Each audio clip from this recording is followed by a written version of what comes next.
The index function looks into the array and gives the value in the array for row and column. For example, index, select the array. I need the fifth row and second column, that is Amit Joshi. First, let's see how the index function works. The index function takes the range of cells as array and returns the value of given row and column. For in this example, third row, third column, and value of this third row and third column is returned. And in this example, the fifth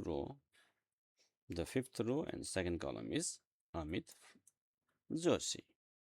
Let's take this to next level.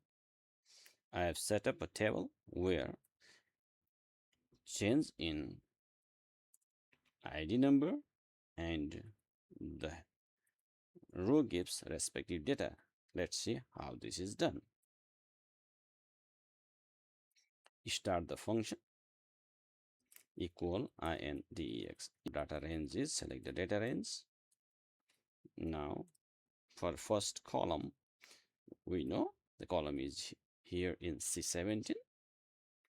We'll do it by match the value of C17 where we'd like to look up here, comma, and we'll do the exact match. Similarly, for next, we'll match the value from C18 to the headers, and we'll do the exact match and close. So this gives us the value of 350. If we change this to the employee name, it can relatively apply, or I can ask for 109 value, 109 ID. It will give us Ayush Kargi. So this is how index function works.